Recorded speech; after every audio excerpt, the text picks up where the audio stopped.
আমি বর্তমান সরকারকে বিশেষভাবে অনুরোধ করছি। আমরা দেখতে পাচ্ছি ২৪শে জুলাইকে আবার ২৬ এসে পুনরায় জাগ্রত করবার জন্য এক বিশেষ চক্রান্ত হাতে নিয়েছে বর্তমান শিক্ষামন্ত্রী। কারণ আমরা দেখতে পেয়েছি আজ অতিবৃষ্টির কারণে বাংলাদেশের বিভিন্ন জেলায় বন্যা হয়েছে। আমরা দেখেছি কক্সবাজার, চট্টগ্রাম সহ আরও অনেক জেলার, অনেক থানার, ঢাকা শহরের বিভিন্ন জায়গায় আমরা দেখতে পেয়েছি যে তারা বন্যায় বা পানিবন্দী হয়ে গিয়েছে অনেক মানুষ।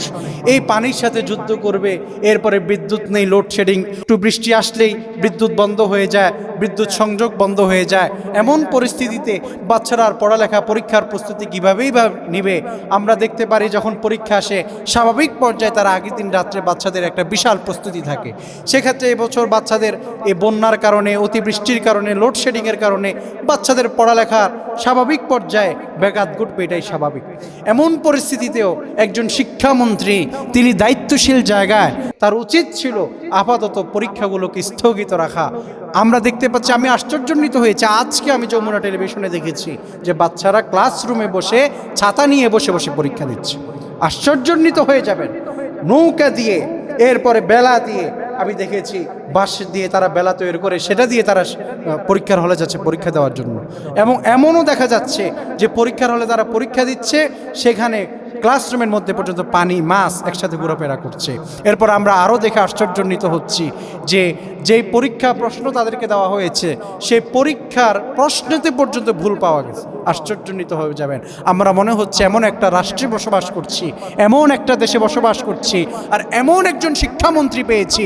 আমরা তো মনে করেছি তিনি পূর্বে হেলিকপ্টার দিয়ে দিয়ে পরীক্ষার হলগুলো পরিদর্শন করেছে। বাচ্চারা, আমরা তো মনে করেছি একজন তিনি যোগ্য শিক্ষামন্ত্রী।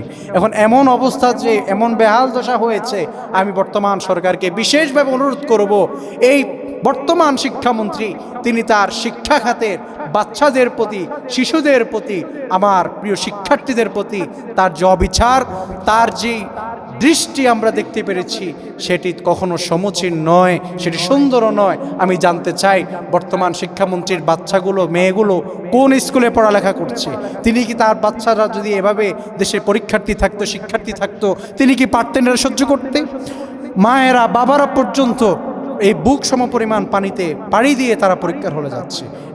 এমন পরিস্থিতিতে যখন রাষ্ট্রযন্ত্র, রাষ্ট্রের এতগুলো দায়িত্বশীল ব্যক্তি থাকার পরেও যখন টনক নড়ছে না রাষ্ট্রের, তখন আমার ছাত্র জনতা মাঠে নেমেছে। আজকে মাঠে নেমে তারা সরকারকে দৃষ্টি আকর্ষণ করার জন্য, সরকারকে তারা তাদের দাবিগুলো জানাচ্ছে, তারা তাদের কথাগুলো বলছে। এটা স্বাধীন দেশ, বাক স্বাধীনতা সবার আছে, সবাই তার নিজ নিজ দাবি জানাতে পারে। কিন্তু আজকে দেখেছি পুলিশ তাদের উপর নির্মমভাবে লাঠিচার্জ করেছে। আমি বলবো তার মাধ্যমে রাষ্ট্র তার সর্বোচ্চ ব্যর্থতার পরিচয় দিয়েছে। আমি অনতিবিলম্বে এই শিক্ষামন্ত্রীর পদত্যাগ চাই। আর শিক্ষার্থীদের প্রতি যে জুলুম, অবিচার করা হয়েছে, এই অবিচারের বিচার চাই। কারণ আমরা এগুলো অনেক আগ থেকে দেখে এসেছি। যখন ন্যায্য অধিকার চাইতে যায় ছাত্র জনতা, এদেশের জনতা, আম জনতা, তখনই তাদের উপর পুলিশ নির্মমভাবে লাঠিচার্জ করে। রাষ্ট্রযন্ত্রের ইন্ধনে আমরা আর এগুলো দেখতে চাই না।